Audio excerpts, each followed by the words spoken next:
Welcome to the Astrology for Liberation podcast. I'm Elisa, your astrologer and cosmic guide. The intention of the Astrology for Liberation podcast and all of my work is to offer transformative insight to catalyze your greatest life fulfillment.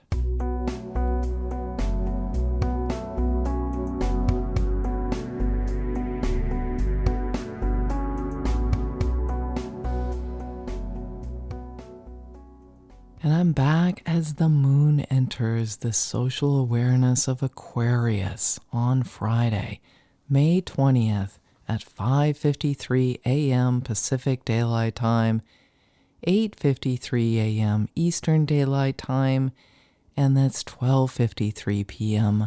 Greenwich Meridian Time. And the moon in Aquarius engages different conversations as it makes an immediate trine with Mercury in Gemini retrograde. In these final hours of the Sun in Taurus, the energy is still grounded but dynamic with Taurus's depositor, Venus, in the fire element of Aries.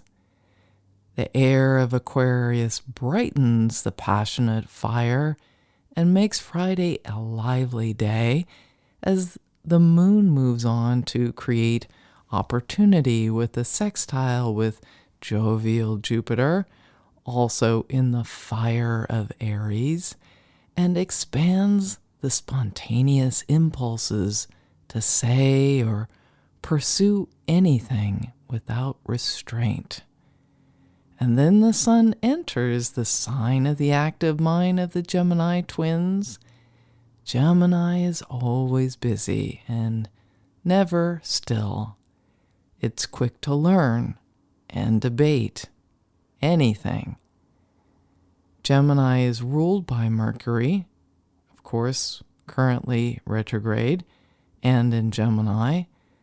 And as the first air sign, Gemini represents the duality of life that exists in the whole, with a glyph that looks like two gateposts or two pillars symbolizing the positive and negative aspects of life.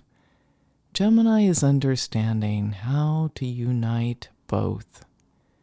With its active mercurial mentality, Gemini strives to balance the lower mind, which is sharply aware of everyday problems and all the details and all the drama, and the higher mind that understands beyond the personalities of life to recognize a consciousness that is universally understood. Nothing is missed by Gemini, but it doesn't linger. There's so much to consider. It keeps moving.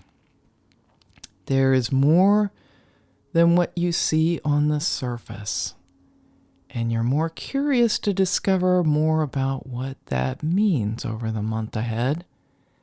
More importantly, it's important to check your own perceptions. Consider how you could cultivate greater balance within your own mind.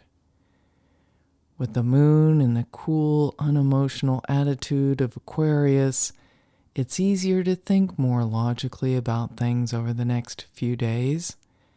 You may have some concerns that you're looking for insight on, and now is a good time to consider all the creative options. There may be surprises that shift your perspective with the moon square Uranus and Taurus on Saturday. And then the sun in Gemini meets with Mercury retrograde and makes everything very interesting. Connections flow with creative or social endeavors as the moon then moves on to sextile Venus in Aries late Saturday. Don't make any decisions about anything you can't change yet. There's still more to find out. And I'll be back on Sunday as the moon enters the fluid emotions of Pisces and Mercury returns to Taurus. If you'd like to learn more about what I offer as an astrologer, hypnotherapist, and intuitive coach, join me on eliseostrander.com. Thank you so much for listening.